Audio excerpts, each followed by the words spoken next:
How we doing? Fox back again for sound design tutorials. My returning subscribers are going to be thinking, what's going on with this screen? What is this?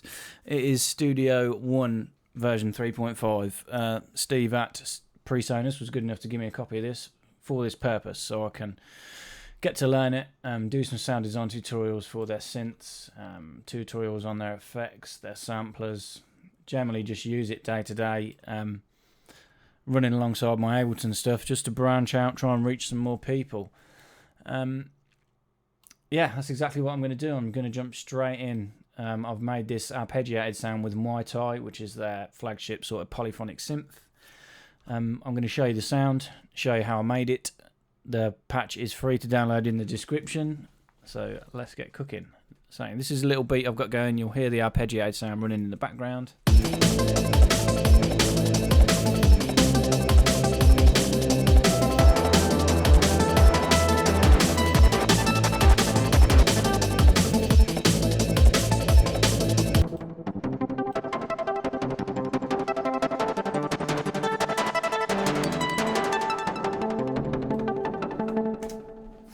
There you have it. Lovely, crisp, clean, arpeggiated sound with a lot of movement going on. I'm going to talk about what I've got going on the channel first. It is this arpeggiated lane here. I've got a beat delay on the insert. I wanted the delay to come after everything had been done inside the synth. I'll turn that off. I've got a Pro EQ. Well, I did have a low shelf on that. I did have a low cut, sorry, there. I'm going to turn that off as well. I've got some stereo imaging with an S1 from Waves, just pushing it out wide. So with all of those three off, it sounds like this.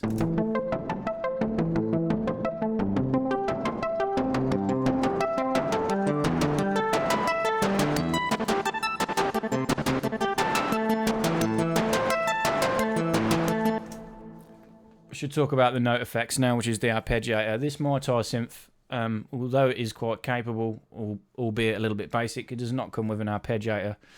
You don't need one built into it because it's a stock plugin inside the synth, and you get one inside Studio One. So the arpeggiator, it's literally turned on. Velocity is at 87%, but all the velocities are the same inside this MIDI clip. I'll show you something you can do to change that up later on, like bring the velocity down for the first two chords and then push it up for the last one. That enables that velocity to extend the gate length of the arpeggiator. So arpeggiator is pretty basic again, but it does everything I want it to do. It's set on eighth notes. I've got the gate at 127%, and it's a basic up and down pattern. Nothing else. I will turn that off for now because we're going to create the basic pluck before we go ahead and initiate the arpeggiator. So yeah, this is what it sounds like without the arpeggiator.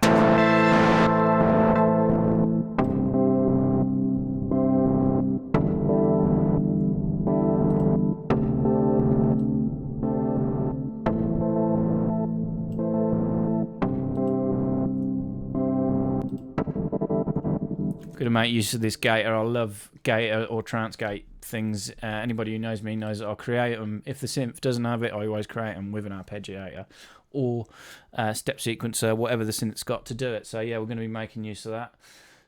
So yeah, I'm going to go ahead and default this. I'll show you how I made it step by step. As I said, this patch is free to download in the description. Please like, subscribe. If you're coming as a Studio One user and this is the first time you came across me, this is what I do. I make sounds with synths, give you them for free, show you how I made them, explain a little bit about the sound design and theory behind it. If you're a returning subscriber, then you know the deal. This is what we do. So yes, so I've defaulted that. Check the mixer again. Just make sure we're not clipping. So yeah, what did I do? Two oscillators come on as standard. You turn them on or off by clicking these boxes. So both oscillators are on. Oscillator 1 I had on a saw wave, oscillator 2 I had on a square wave, which it comes as standard. I've set them apart from each other ever so slightly with the fine tune, sort of 9 cents each way.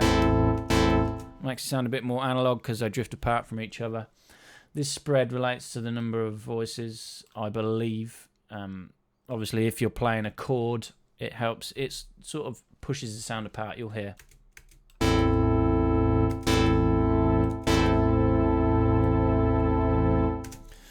Don't ask me how it does it, because there's no unison engine inside this as far as I'm aware of. This voice is just, I believe it's like a polyphony count. It doesn't increase the number of voices, obviously. If it's on 1, turns it into monophonic. 3, it'll only play 3 notes.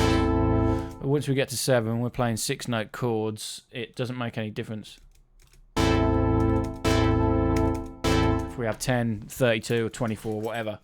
So yes, that is literally just the amount of polyphony it's got. I mean, you're never going to want to play a 32-note chord, but I can't understand why it's not got a unison section. If I'm missing it, then I'm an idiot. But it's not. That's the only thing lacking for me, especially because it's got this RP, this random phase. This is normally how you re-trigger the different unison voices. You want them starting apart from each other. Random phase does that. It starts them at different points to make the sound more analog and wider. Anywho, it's got dedicated sub-oscillators per oscillator. We're going to introduce a bit of sub on the saw wave. Nothing too drastic. -9 dB. Oscillator 2 we're going to have on 8. Oscillator 1 we're going to have on 16. These chords I've got in this progression that I made, they're really quite big. They're ranging from A1 to A4, so they're spanning 4 octaves, and there's 6-note chords. So if you want to make this sound yourself, you're going to need some quite big chords, or spreading a lot of the keyboard. This pulse width is a pulse width of the oscillator. Obviously it only works with a square wave.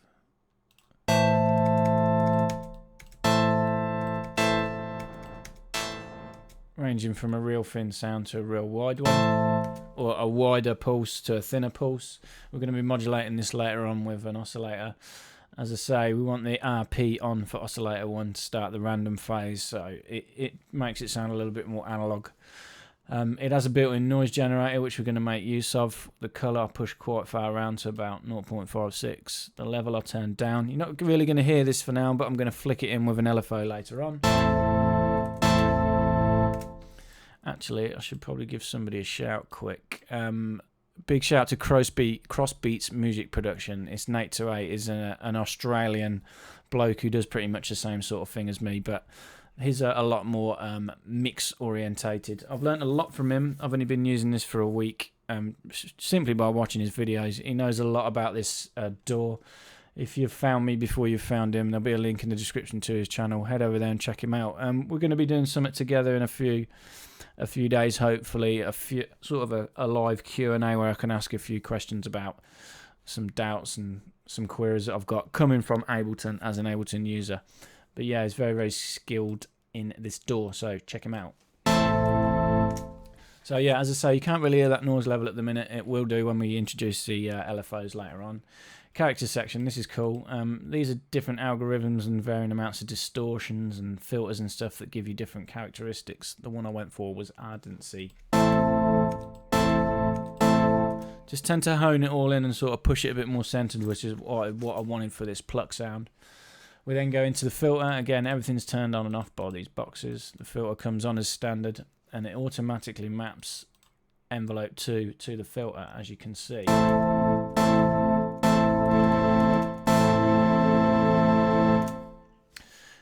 We are going to want that filter envelope, but we're going to change it in a minute. The starting point for the cutoff is 20.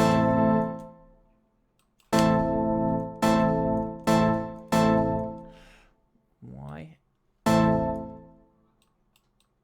It's because the velocity. Yeah, this is one thing what I wanted to talk about. The key tracking, is automatically mapped to the filter. So when you're playing big chords like this, what key tracking on a filter does is the higher up the keyboard you play, it opens up the filter more. Turned on as standard, shouldn't do it. It confuses the hell out of people. Turn it off. I don't want it to do that at all. I want the filter to be totally controlled by this envelope and nothing else. We now have that. So I've gone for the basic low pass filter. It doesn't tell you what slope it is. It does 24 dB ladder. You've then got the choice of a low pass 24 dB 0. Don't know what that does. It's got a little kink in it. And a 12 dB ladder, a band pass, and a high pass. Based on the ladder, which is the diode thing from the 303 in it. So yeah, we want a tiny bit of resonance. As I say, we're going to be controlling this with a filter. As soon as we've set this plucky envelope up, we're going to go ahead and set the arpeggiator going. So on decay. I would normally, if I was just making a pluck, control this amp envelope as well. But because the arpeggiator triggers the notes and resets the envelopes, we can keep that full. And then it's going to get controlled by the arpeggiator. So that's the basic pluck created. Saw wave, square wave, bit of spread, an octave apart from each other, low pass filter with a pluck. Nice and peasy squeezy. So now we're going to turn the arpeggiator on. As I said, it's set to eighth notes, standard up and down pattern. Turn it on.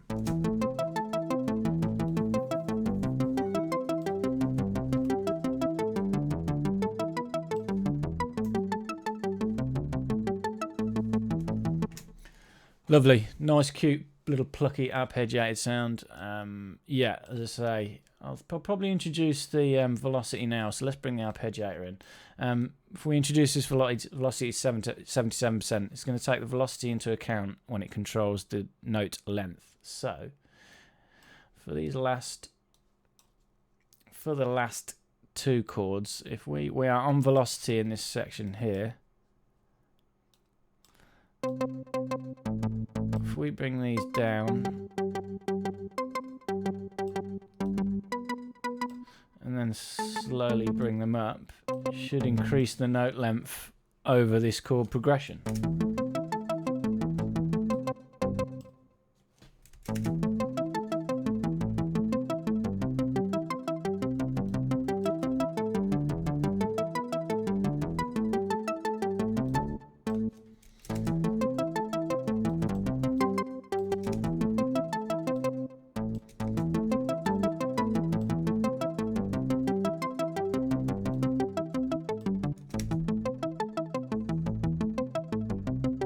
I need to set it to input, it's on fix at the minute, sorry for that.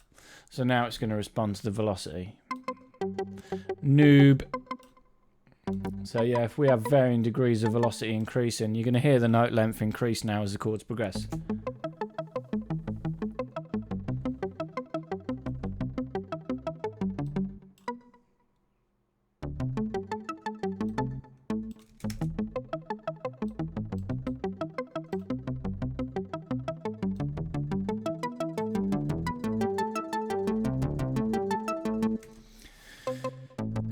Getting there. Let's just fine tune these so we've got a nice steady increase, and then the last we'll have on full.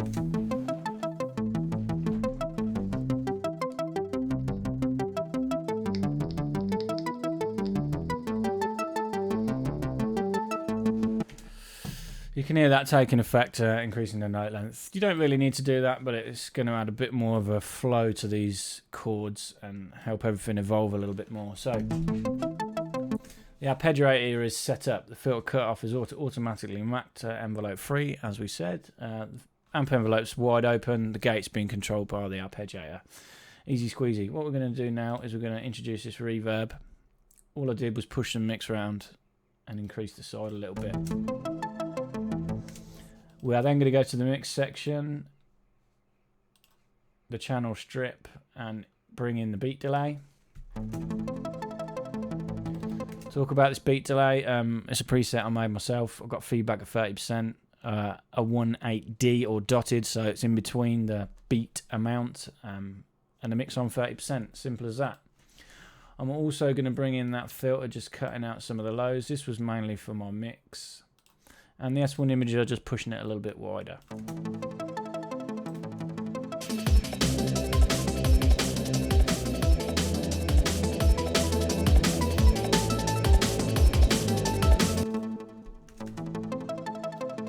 Right, now's where the fun comes in. Once I'd done that, I thought, right, we need to get some modulation in this, get this thing moving. So 2 LFOs, very capable, although a little bit basic, but basic is what we like. It gets you thinking inside the box, focusing on what you can do. So what did I do? I went to LFO 1. First thing I thought we'll do is we'll control oscillator 1 pulse width. So we'll pull the pulse width down. We'll solo oscillator 2, turn the other noise sources off. We're going to sync it to the clock, set it to half a bar. We're going to set it to 3. This means that the LFO is going to keep flowing rather than being triggered every time by a new MIDI note or the impact of the arpeggiator.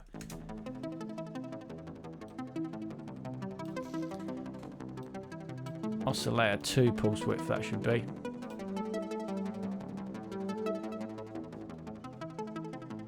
You can hear it going thinner and then bigger. If we slow it down and pull the pulse width, we need to turn oscillator 2 on, obviously.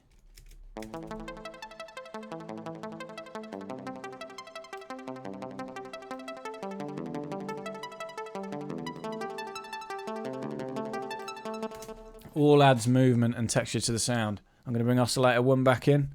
We're now going to introduce LFO 1 again. It's all the same LFO, same rate division. This is going to control oscillator 1 pitch. This can do some really cool things. If you give it maximum either way, it's like introducing another octave. So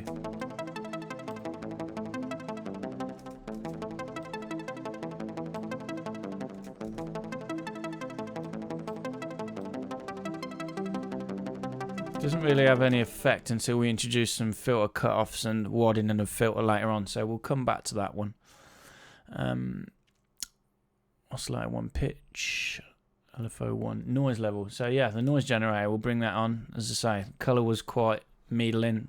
The level is low, you can't really hear it. So this LFO we're now going to use to bring the noise volume around virtually to maximum.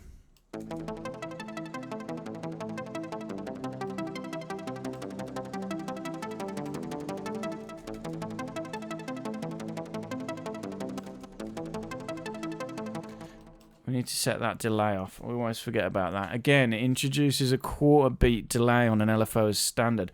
Little things that I wouldn't want it to do. I'm going to go ahead and create a default patch of my own to save. I'm going to do away with the key mapping on the filter and that delay also. So now this delay, you're going to hear this having a lot more effect.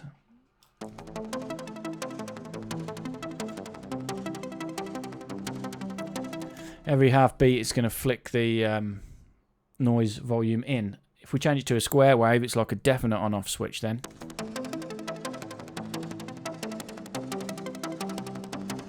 You can hear the effect that the delay is having as well. What else did we do? LFO 1 noise level, LFO 1 oscillator 2 pan. So LFO 1 oscillator 2 pan. We're going to get it to pan oscillator 2 quite far to the left, and we're going to do the opposite with oscillator 1 pan. There's an auto pan inside the effects section, but you have a lot more control over it this way. And because we're using a square wave and off-on switch, it's going to flick it like that.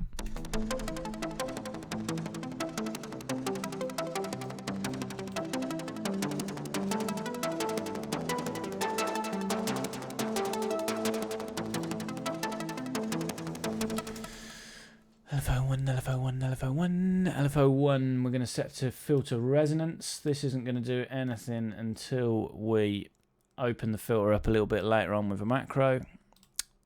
Yeah, so now it is LFO 2, so it's automatically turned on. LFO 2 I'll set to a slow rate. I synced it again, set it to 3. The delay I did have on a quarter note on this one.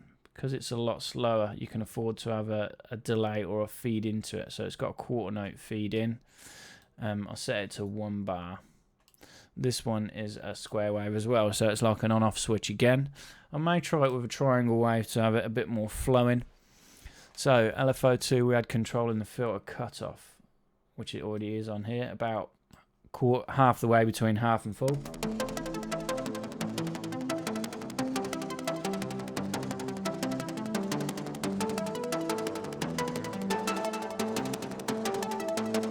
So the arpeggiator is triggering the envelope, which is opening the filter, but the filter is also being open and closed, which gives it a sort of drifting feel to it. Filter cutoff, noise pan. We set LFO 2 then to the noise pan. So this is going to pan the noise, but a slower rate than what the panning is being done on the other oscillators. It all helps to give extra depth and width to the sound.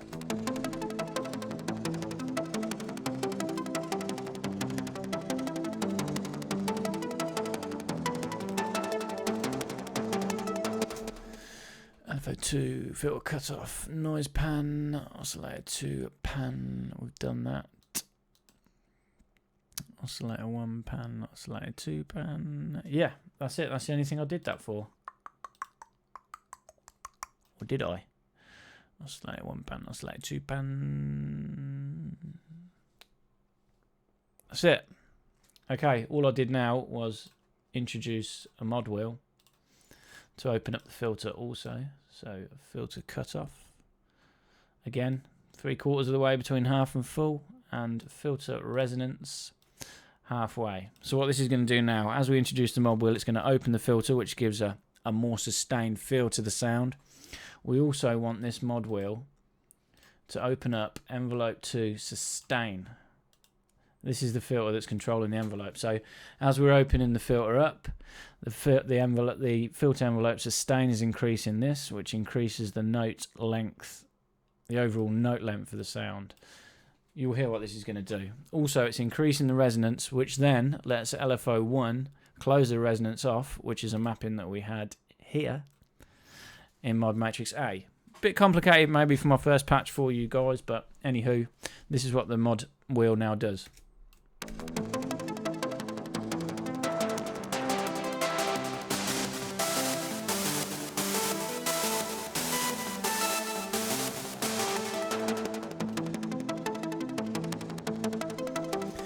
Then we have this marvelous gator effect. The preset that I used for this was stack joint. This is like your typical trance gate. No, stack joint. This is your typical trance gate. It's like da da da da da da. So when it's fast, it goes da da da da da da da da da da. And we set that to half note. This is really cool. Once we've opened the filter up with the mod wheel and the next is sustain to introduce that gator.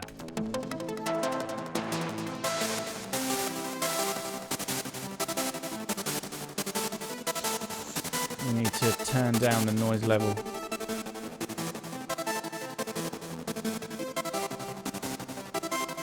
So I'm sure you assign that connect active channel to macro button 1. So yeah, you can assign that to a macro and then assign it to your controller so you can turn the gator on and off. A macro button. Oh, there's buttons for macros. I'm not too sure where these macros are or how to find them. Macro organizer. No, not too sure yet. I'll have to do that. But yeah, it's cool to introduce that gator as you push the mod wheel out.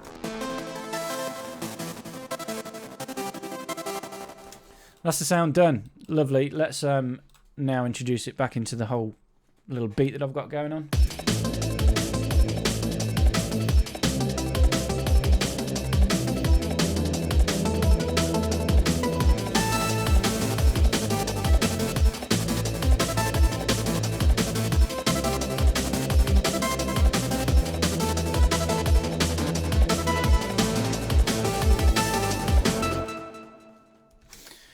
Yeah, there you go. Mai Tai, my first preset with this synth. Many more to come. I've made a Reese. The Reese inside this is a Mai Tai preset as well.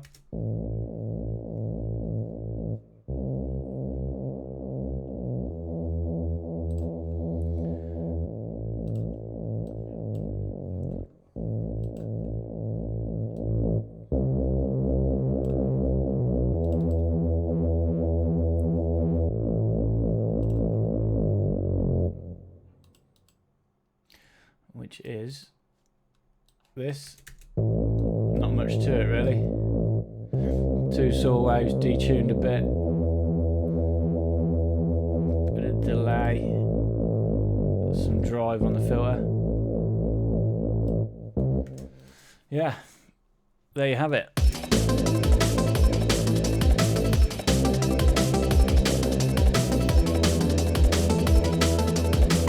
Yeah, as I say, really impressed with this Studio One. Many more tutorials to come.